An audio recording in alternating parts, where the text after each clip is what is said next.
بسم اللہ الرحمن الرحیم۔ سنی بھائیوں سے تھوڑا سا توجہ چاہوں گا، کوئی دل آزاری مطلب نہیں ہے، کوئی تنگ کرنا مطلب نہیں ہے، بات کرنا مطلب ہے۔ ایک عرصے تک کہتے رہے کہ اہل بیت میں اور کچھ لوگوں میں کوئی اختلاف نہیں تھا، یہ شیعہ حضرات نے اختلاف بنائے ہوئے ہیں۔ آج الحمدللہ سارے ٹی وی چینل، سارے میڈیا پر بات ہو رہی ہے کہ بی بی اپنا حق مانگنے گئی تھی اور بی بی کو حق نہیں دیا گیا۔ تو میرا جوان کل رات مجھ سے کہہ رہا تھا مولانا ایک صاحب نے ابھی بہت بدتمیزی کی ہے جناب زہرا کے حوالے سے، میں تو وہ جملے بھی نہیں کہہ سکتا۔ ایک مولوی ہیں، ایک اہل حدیث عالم ہے جو گولڈ ٹی وی پر ماہ رمضان بھی بہت آتے ہیں، انہوں نے ابھی چند دن پہلے 3-4 دن پہلے کلپ ڈالا ہے اور انہوں نے بی بی کی شان میں گستاخی کی ہے۔ تو میں نے کہا کہ جی مجھے اس کو جواب دینے کی ضرورت ہی نہیں ہے، پاکستان کا سنی بھی اہل بیت کا مرید ہے، پاکستان کا شیعہ بھی اہل بیت کا چاہنے والا ہے۔ یہ آہستہ آہستہ چہروں سے نقاب ہٹ رہی ہے، ان کو معلوم ہو جائے گا کہ ان کے علماء کے دلوں میں اہل بیت کا بغض کتنا ہے۔ ان کے بعض علماء تو مولانا طارق جمیل جیسی شخصیات تو اہل بیت کے پیغامات پہنچا رہے ہیں، جی انجینئر محمد علی تو وضاحتیں کر رہے ہیں، مولانا جو ہے وہ ڈاکٹر طاہر القادری صاحب کے فضائل کا پہلو ہے، کچھ چیزیں ان میں ہیں جن کو قابل اعتراض ہیں جو باتیں، البتہ اسحاق صاحب نے بڑی الجھنیں دور کی ہیں۔ تو ویسے بھی یہ دور تو تشیع کا دور ہے، مستقبل شیعت کا ہے، اہل بیت کے چاہنے والوں کے لیے مستقبل بہت روشن ہے، آج گزار دیجئے کل آپ کا ہے، اور بہت چیزیں کلیئر ہو رہی ہیں۔ اب سے 5-8 سال پہلے تک تو کہا جاتا تھا کہ اہل بیت میں اور ان میں کوئی جھگڑا نہیں تھا، کوئی اختلاف نہیں تھا، اب بول رہے ہیں کہ ہاں بی بی مانگنے گئی تھی مگر بی بی کا تھا نہیں، اور ایسی بھونڈی دلیلیں دی جا رہی ہیں، بی بی کا نہیں تھا اس لیے بی بی کو نہیں دیا، حضرت نے فلاں نے اس لیے بی بی کو نہیں دیا، اس لیے بی بی کو نہیں دیا کہ میراث تو اس کی ہوتی ہے جس کا انتقال ہو جائے، جس کی رحلت ہو جائے، جو مر جائے، نبی تو زندہ ہے۔ عجیب داستان ہے جی، نبی زندہ ہے اس لیے میراث بی بی کو نہیں دی، تو زندہ کا خلیفہ کیسے بن گیا؟ آپ ایک جگہ سے بچیں گے تو دوسری جگہ سے مشکل میں آ جائیں گے۔ یہ کیا باتیں ہو رہی ہیں؟ نہیں، یہ کم سے کم طے ہو گیا کہ بی بی مانگنے گئی تھی، بی بی کو نہیں دیا گیا، یہ گفتگو شروع ہو چکی ہے۔ اب یہ فلاں کو میں نہیں مانتا، فلاں کو، یہ والی باتیں آہستہ آہستہ اور کلیئر ہوں گی۔ اہل بیت سے جس نے بھی ٹیڑھی آنکھوں میں بات کی ہے نا، بڑے بڑے لوگ نہیں جب سنبھال سکے تو آج کے لوگ کیسے سنبھالیں گے؟ میرا اور آپ کا کام ہے اہل بیت کے فضائل پڑھنا، خود بخود ایک وقت آئے گا کہ اسی دروازے پہ سب آ جائیں گے، اور اس دروازے پہ لوگوں کا آنا بڑھتا چلا جا رہا ہے۔ اور میزبانی کیجئے، خدمت کیجئے آنے والوں کی۔ یہ کوئی کارنامہ نہیں ہے کہ نیاز خود بنائی اور خود کھا لی، کارنامہ یہ نہیں ہے۔ نیاز بنائیے، انہیں کھلائیے جو کھاتے نہیں ہیں، ان کا زیادہ احترام کیجئے۔ اگر لوٹا دے، منع کر دے، کہے کہ میں نہیں کھاتا، کوئی بات نہیں، دوبارہ دیجئے گا، دوبارہ لوٹا دے پھر بھی دیجئے گا، اس لیے کہ یہ آپ کا اور اس کا مسئلہ نہیں ہے، اس کا اور حسین کا مسئلہ ہے۔ مجھے نہیں لگتا کہ 3 دفعہ سے زیادہ کی ضرورت پڑے گی، پھر اس کی طرف سے پیغام آئے گا ہم بھی نیاز کرتے ہیں۔ جی جو لوگ نیاز کو مانتے نہیں ہیں وہ مکے سے زمزم لا کے ضرور بانٹتے ہیں۔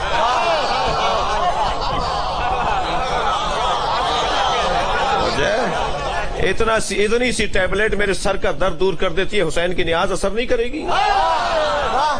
یہ جو حلق سے لقمہ اترتا ہے نا، اس کا اثر ہے۔ پیار بانٹیے، محبت بانٹیے، قربتیں بڑھائیے، سنی بھائیوں کو اپنی جان جانیے، ان کو اپنے ساتھ رکھیے۔ اگر کوئی غلط فہمی ہے تو اسے دور کیجئے، جو آپ کی غلطیاں ہیں انہیں بھی ٹھیک کیجئے۔ سارے شیعہ رضی اللہ تعالیٰ عنہ نہیں ہے۔ توجہ ہے آپ رات کی؟ جو شیعوں کی غلطیاں ہیں وہ شیعوں کو دور کرنا چاہیے، ناراض ہو رہے ہیں آپ ان سے۔ جو سنیوں کی غلطیاں ہیں وہ سنیوں کو ٹھیک کرنا چاہیے۔ 10 غلطیاں اہل سنت کی ہیں، 10 غلطیاں شیعوں کی ہیں، وہ انہیں ٹھیک کرنی چاہیے، یہ انہیں ٹھیک کرنی چاہیے۔ شیعہ حضرات کی 1-2 غلطیاں بتا دوں، میں گھبرا کے ماشاءاللہ کچھ تو بول ہی لے رہا ہے، اور سنی حضرات کی 1-2 غلطیاں بتا دوں۔ سنی حضرات 2 غلطیاں اپنی ٹھیک کر لیں۔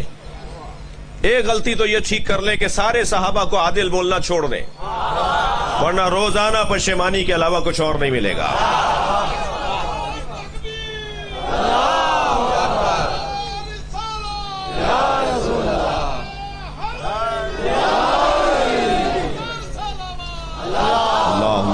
صلی علی محمد وعلی محمد. توجہ کر لی؟ سارے صحابہ عادل نہیں تھے، اور جو تعریف صحابہ کرام کی ہے اس کے مطابق تو سارے صحابہ بھی صحابہ نہیں تھے. ہر ہاتھ ملانے والا دوست نہیں ہوتا، ہر ساتھ بیٹھنے والا یار نہیں ہوتا. جی دیکھا جاتا ہے کہ مقصد سے کون قریب ہے. مقصد سے جو قریب ہے، جتنا وہ قریب ہوتا چلا جائے گا، پھر دوبارہ تسلی دیجئے، تھک تو نہیں رہے، جتنا مقصد سے قریب ہوتا چلا جائے گا اتنا ہی وہ اس کا دوست، اس کا صحابی، اس کا چاہنے والا شمار ہوگا. اس لیے سارے صحابی برابر نہیں، اور سارے صحابی صحابی نہیں. نبی کی کلاس میں 10 ٹاپ 10 صحابیوں میں سب سے بڑے صحابی کا نام سلمان فارسی ہے، جو 10ویں درجہ ایمان پر فائز ہیں. جی میں تو پریشان تھا کہ جو ایمان کے آخری درجے پر فائز ہو وہ تو سلمان ہو گیا، تو مولا سلمان کیا ہوگا؟ تو مجھے ایک ہی جملہ سمجھ میں آیا کہ سلمان آخری درجے پر فائز ہو کر بھی مومن کہلاتے ہیں، اور مولا سلمان امیر المومنین کہلاتا ہے. اس پر ایمان لانا ایمان ہے. لہذا ایک یہ عقیدہ اپنا ٹھیک کریں. اس کو بار بار اس کا کوئی فائدہ نہیں ہو رہا، نقصان ہو رہا ہے ہمارے بھائیوں کو، اور ہم نہیں چاہتے کہ زیادہ ایک دوسرے کا ہمارا نقصان ہو. دوسرا، اپنا ایک عقیدہ ٹھیک کریں، اپنا ایک رویہ ٹھیک کریں، اور وہ ہے اہل بیت کے فضائل کا بیان. جی کہیں کسی حدیث میں سرکار نے نہیں فرمایا کہ فلاں فلاں صحابی شخصیات بڑے محترم لوگ ہیں کہ ان کے بیان کرو فضائل، ان کا ذکر کرو اپنی مجلسوں میں. صرف اہل بیت کے لیے کہا ہے، مولا علی کے لیے کہا ہے کہ اپنی مجلسوں میں علی کا ذکر کیا کرو. تو اپنی ہر مجلس کے اندر ایک بہت بڑا نام ہے جنہوں نے اپنے مدرسے کا نام تبدیل کیا، مولا علی کے نام پر کتاب لکھی. جب ان سے پوچھا گیا یہ آپ کی رویے میں تبدیلی کیسے آئی، کہنے لگا کہ ایک دن میرے پیچھے پڑھنے والا ایک نمازی جو 20 سال سے میرا جمعے کا خطبہ سن رہا تھا، ایک دن میرے پاس آیا، کہا مفتی صاحب سرکار کی حدیث صحیح سند ہے یا نہیں کہ نبی نے فرمایا یا علی آپ کا ذکر کرنے سے لوگوں کو شفاعت اور لوگوں کو شفا ملے گی، یا علی جو آپ کا ذکر کرے گا اپنی مجلس کے اندر اس کی مجلس کو زینت ملے گی. پھر امت کی طرف خطاب کر کے فرمایا زینوا مجالسکم بذکر علی ابن ابی طالب، اپنی مجلسوں کو علی کے ذکر سے زینت دو. مولانا سے فرمانے لگے، میں نے اسے کہا یہ حدیثیں صحیح ہیں، سرکار نے فرمایا ہے. تو کہا میں آپ کا 20 سال سے خطبہ سن رہا ہوں، آپ تو علی کی بات نہیں کرتے. مفتی صاحب فرمانے لگے اس نے مجھے جھنجھوڑ کے رکھ دیا. اس کے بعد میں نے طے کیا کہ اب اپنے کسی بیان میں بھی، کسی خطبے میں بھی علی کی بات کے بغیر بات نہیں ہوگی. تو اب میں مسلسل علی کی بات کر رہا ہوں. تو دوسرا پیغام اپنے بھائیوں کے لیے یہ ہے. تیسرا، 2 پیغام اپنے شیعہ بھائیوں کے لیے، اور ایک پیغام یہ کہ یہ ممبر خونی ماتم کی تقریروں کے لیے، شہادت ثالثہ کی گفتگو کے لیے، تقلید کون کرتا ہے کون نہیں کرتا، اس کی جگہ نہیں ہے. توجہ ہے؟ کوئی خونی ماتم کرتا ہے، کوئی نہیں کرتا. جو کرتا ہے وہ نہ کرنے والوں کے خلاف، جو نہیں کرتا وہ کرنے والوں کے خلاف ممبر سے باتیں نہ کرے. یہ مجلس ان موضوعات کی جگہ نہیں ہے. شہادت ثالثہ کا موضوع ممبر کا نہیں ہے. کون پڑھتا ہے کون نہیں پڑھتا، کون کیا سوچتا ہے، یہ موضوع یہاں کا نہیں ہے. ہر ایک کا انفرادی مسئلہ ہے، اجتماعی مسئلہ ہی نہیں ہے. جو جس سے وابستہ ہے، جو جسے اپنا بڑا مانتا ہے اس کے کہنے پہ چل رہا ہے. تقلید تو ویسے دنیا میں سارے شیعہ کرتے ہیں، مجھے آج تک کوئی شیعہ نہیں ملا جو تقلید نہ کرتا ہو. آپ کو ملے تو مجھے مجلس کے بعد ملوائیے گا. ایک صاحب جو ہے میرے ساتھ 1 ہفتے تک تقلید کے خلاف بولتے رہے، حج پر تھے میرے ساتھ، اور جب وہ طواف کرنے لگے تو چوتھے چکر میں ان سے غلطی ہوئی، اور پھر دوبارہ سے انہوں نے ٹھیک کر کے مجھے بتایا میں نے یہ غلطی کی اور ایسے ٹھیک کر لی. میں نے کہا یہ آپ کو کس نے بتایا؟ کہنے لگے تحفۃ العوام ساتھ لایا ہوں. میں نے کہا جی میں تو ایک مجتہد کی تقلید کو آپ کو سمجھا رہا تھا، آپ تو 5 مجتہدین کی تقلید کرتے ہیں، کیونکہ تحفۃ العوام تو 5 مجتہدین کی تقلیدوں پر فتوے ہیں. تو مجھے تو کوئی شیعہ نہیں ملا جو تقلید مانتے نہیں ہیں. بہت سے وہ اور بات ہے، یہ تو بہت ہوتا ہے. میں نہیں مانتا، کرتے وہی ہیں جو نہیں مانتے. تو یہ تو ہوتا ہے. توجہ ہے نا؟ مولانا اسحاق صاحب اپنے مجمع سے کہہ رہے تھے نا، سنی مجمع سے، سنو خبردار، شیعہ اگر علی ولی اللہ پڑھتے ہیں تو کیا غلط پڑھتے ہیں؟ کیا علی اللہ کے ولی نہیں ہے؟ تو سارے سنی مجمع نے کہا ہاں، ان سے اقرار یہاں سنی بتاؤ علی اللہ کے ولی نہیں ہے. سب نے کہا ہاں علی اللہ کے ولی ہے. کہنے لگے بس فرق یہی ہے تم مانتے ہو بولتے نہیں ہو. شیعہ مانتا بھی ہے بولتا بھی ہے. تو یہ تو ہوتا ہے، بہت سے لوگ بہت ساری چیزیں مانتے نہیں ہیں مگر اس پہ عمل کر رہے ہوتے ہیں. تو یہ جگہ جو ہے یہ ان الجھنوں والے موضوعات کو بیان کرنے کی نہیں ہے. میں آپ سب سے، بچوں سے، جوانوں سے، بزرگوں سے گزارش کروں گا کہ میں خطیب، میں ذاکر جب یہاں آ کر زندہ باد مرد آباد حلالی حرامی کی باتیں کروں کسی موضوع پر، تو خدا کے لیے کم سے کم پرچی اس کو ضرور بھیج دیں کہ بھائی یہاں پر یہ والی باتیں نہیں کرو. مولا کے فضائل کیا کم ہے جو تم ہمیں ایک دوسرے کو حلالی حرامی بول رہے ہو؟ اہل بیت کے کمالات بیان کرنے کا موضوع کیا کم ہے جو تم آپس میں لڑوانے کی باتیں کر رہے ہو؟ ہم تو سنیوں سے پیار کر رہے ہیں، تم آپس میں لڑ رہے ہو. ہم تو ہندوؤں کو مجلس میں آنے کی دعوت دے رہے ہیں، تم آپس میں لڑ رہے ہو. تو بہت سارے 50 لاکھ موضوعات ہیں جنہیں بیان کرنا چاہیے. تو خدا کے لیے ایک تو یہ والا موضوع کسی طرح سے ہمارے ہاں آہستہ آہستہ ریموو ہونا چاہیے. اس کا ہمیں کوئی فائدہ نہیں ہو رہا بلکہ الٹا ہمیں نقصان ہو رہا ہے. پھر دوبارہ تسلی دیجیے، ناراض تو نہیں ہے، خفا تو نہیں ہو رہے مجھ سے. دوسری گزارش مجھے شیعہ بھائیوں سے کرنی ہے، کر لوں؟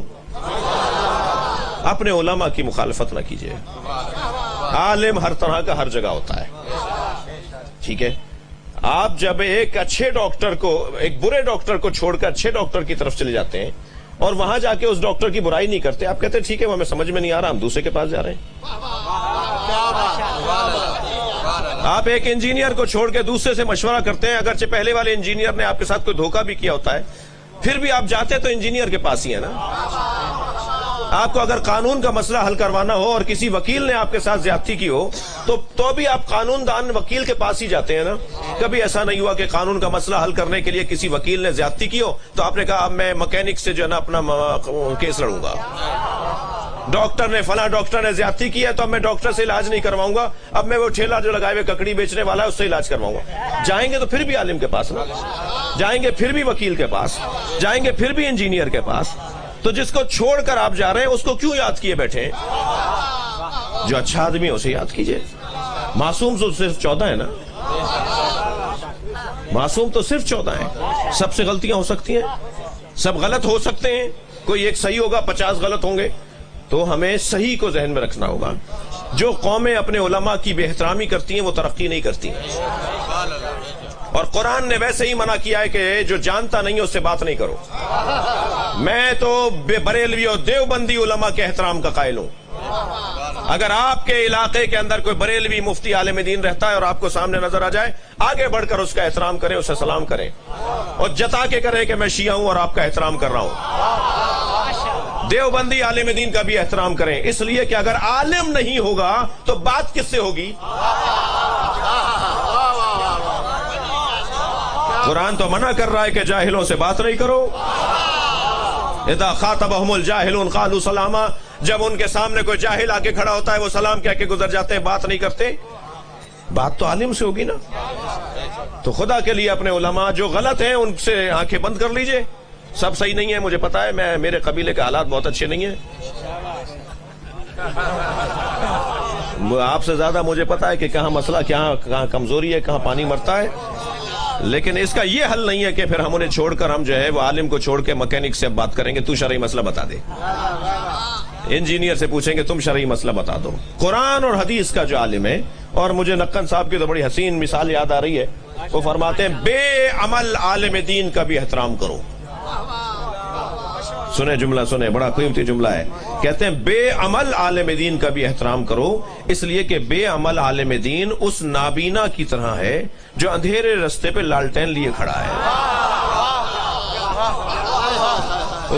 اسے خود تو نظر آ نہیں رہا مگر تمہیں تو رستہ دکھا رہا ہے، تمہیں تو شرعی مسئلہ بتا رہا ہے، تمہیں تو قرآن کی حدیث اور قرآن کی تفسیر اور حدیث کی تشریح کر رہا ہے. تو یہ دو کام شیعہ حضرات بھی کر لیں، انشاءاللہ ترقی ہمارے قدم چوم رہی ہے، مستقبل ہمارا ہے. یہ دور بہت اچھا دور آیا ہے. جی ہم نے بہت نقصان اٹھایا مگر نقصان اس معنی میں نہیں جس معنی میں لوگ کہتے ہیں. انشاءاللہ ہم بہت ترقی کی طرف آگے جا رہے ہیں. ہم کالج بنا رہے ہیں، یونیورسٹیاں بنا رہے ہیں، ہاسپٹل بنا رہے ہیں، بچوں کے لیے اسکول بنا رہے ہیں. جی ہمارے اس علاقے میں بھی ہمارا کوئی مضبوط اسکول ہونا چاہیے. 8 10 20 50 زمیندار پیسے والے لوگ جمع ہوں اپنے بچوں کے لیے. میں آیت اللہ سیستانی کی خدمت میں تھا، مجھ سے فرمان لگے مدرسے کتنے ہیں پاکستان میں؟ انہیں پتا تھا، مجھ سے پوچھنا چاہ رہے تھے. میں نے کہا جی 500 مدرسے ہیں پاکستان میں ہمارے.